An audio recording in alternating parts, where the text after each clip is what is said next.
Hey guys, welcome back to the channel. Today we're going to talk about the Alagwa people. They are located in north-central Tanzania. There are 250,000 speakers of the language, and 173,000 of them are literate. So I thought it would be good to share a little bit about them. Before we get into it, please subscribe. It really does help us out a lot and we would appreciate it. Also, feel free to ask any questions that you have down below. I will do my best to answer those and even make a video about your question if it is a good one. And if you know anything about the Alagwa people, please share it down below. Let's dive right in. The Alagwa believe that they are the descendants of Habesh, a son of the 10th generation of Ham. Many Alagwa believe that they are still living out Noah's curse to his second son, Ham. This is interesting because the story goes like this. Noah was in his old age and he became drunk after drinking some wine. He became overly intoxicated and passed out. Then Cam, his youngest son, went in and saw his father naked and then made fun of him. So Noah cursed Cam's offspring to be cursed forever, to be a servant of servants. But the other sons of Noah, Shem and Japheth, went in and waited until their father was conscious, and then they covered him up. Because of their respect, God blessed them and gave them land. This is why the Alagwa believe that they are cursed to be servants of servants, which is kind of sad. But let's move on to some more positive things. They have many beliefs and traditions, and one of them is the story of how they traveled all the way to the city of Mecca. Now, tradition tells of their travels to the city of Mecca. The story goes like this. When the Alagwa were still pagans, their chief decided to go to Mecca to learn about other religions. On the way, they encountered a man who agreed to guide them to Mecca if they would agree to convert to his religion upon arrival. After a 3-day journey, the man led the Alagwa on a tour of Mecca and described the tenets of his faith. When he finally asked them to choose a religion, the Agolwa responded that they could not accept his teachings because he had shown them nothing substantial. He had merely recited words without giving evidence or proof. They told him that they would rather remain in the religion of their forefathers than accept his empty words. Eventually, this angered the man and he began cursing the Alagwa. When he finished cursing them, they parted ways. The Alagwa continued their pilgrimage, and soon afterwards, they found another man who invited them to his house and fed them delicious food. This man also wanted them to convert to his religion, and he claimed to have followers throughout the land. He told them that if they chose his religion, he would lead them to where his followers lived. When they arrived at the village, however, the Alagwa discovered that every house was empty. All of the people were away gathering around a large fire in the center of the village to celebrate a festival. The Alagwa stayed in the village for the entire week, feasting and celebrating with the people. At the end of the week, when the people prepared to leave, the leader of the Alagwa explained that he had come to learn about other religions, but he had seen nothing to change his belief in the religion of his forefathers. Once again, he was told that he should have listened to the warnings of the first man. The rest of the journey to Mecca was uneventful. The Alagwa arrived in Mecca to find a vast, empty city. They learned that the city's inhabitants had fled due to an epidemic. After waiting 40 days, the Alagwa decided to return home. On the way, they encountered a caravan of merchants, joined them and sold the gifts they had received along the way. By the time they reached their homeland, their provisions had been exhausted. They used the money from the sale of their gifts to buy food. After reaching their village, they called a meeting to decide what religion to follow. The overwhelming majority voted to become Muslim, and the Alagwa people have been Muslim ever since. Perhaps this is why today the great majority of the people follow the teachings of Mohammed. Now, a lot of the Alagwa are subsistence farmers.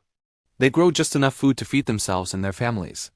And they predominantly occupy 15 villages in a rocky hill region that ranges in elevation between 4,000 and 6,000 feet. Their economy is based on agriculture and raising livestock, cattle, goats, sheep, and chickens. Since the villagers work cooperatively, the labor force is usually available for building projects such as houses or roads or digging wells. The Alagwa are famous for their communal effort to dig over 150 wells and bring water from underground streams to the surface. The wells provide the community with enough water for domestic use and growing crops. The Alagwa live in houses that are built of fired brick with distinctive grass roofs that peak high above the entry. The homes are often surrounded by high and sturdy fences that are made of grass, reeds, or sticks. The area around as well as within the fence is kept swept and clean of any debris. Each home has a neat, well-tended appearance. They are a very reserved people, slow to receive outsiders. Some of their reserved behavior is evident in the way they build and care for their homes. Each family has its own house with a round wall-like structure surrounding it. Men traditionally have separate sleeping quarters while women and children sleep together in the main house. Their dwellings are neat and orderly, reflecting their sense of cooperation and community. Most of the Alagwa children attend primary school. However, secondary school enrollment is low. High school is very expensive and few families can afford to send their children there. Education in Tanzania is not compulsory. Also, traditional beliefs and customs strongly discourage sending daughters to school. In addition, boys are generally given priority over girls in everything. Some Alagwa youth have attended secondary school and some have even gone to college. Unfortunately, most of these people cannot find jobs due to the limited economic opportunities in the region. Most of them end up farming and becoming teachers. Their healthcare is really interesting. You have to understand that they really rely on their spiritual leaders for healing. Now there are no hospitals in the Alagwa territory, nor do they travel to nearby towns to seek medical treatment. Instead, their spiritual leader diagnoses illnesses and prescribes treatment. Spiritual leaders refer to illnesses as imbalances between the physical body and the spirit world. Spiritual leaders diagnose illnesses by conducting rituals in which they consult with spirits. The spirits speak through the spiritual leaders and they prescribe treatment for the sick person. The sick person follows the prescription and usually makes a full recovery. If the patient does not recover, the spiritual leader may perform an operation. The spiritual leaders claim that they have the power to heal by the power of the Holy Spirit. They can cure headaches, stomach aches, and wounds. They treat snake bites by sucking the venom out of the wound and applying herbs. They treat broken bones by setting them and strapping them together. They treat eye problems by rinsing the eyes with herb water. They treat victims of witchcraft by performing deliverance ceremonies. Their social life is also quite interesting. Their secret societies play an important part in social life. Boys join the men's society when they reach puberty. The purpose of the men's society is to help young men prepare for adult life. Members of the society teach young men how to build houses, make spears, and live as warriors.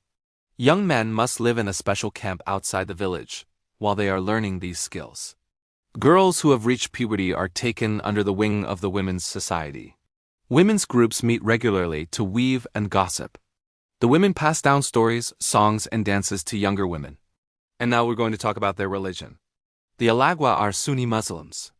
They believe that the supreme God, Allah, spoke through his prophet, Mohammed, and taught mankind how to live a righteous life through the Quran and the Hadith.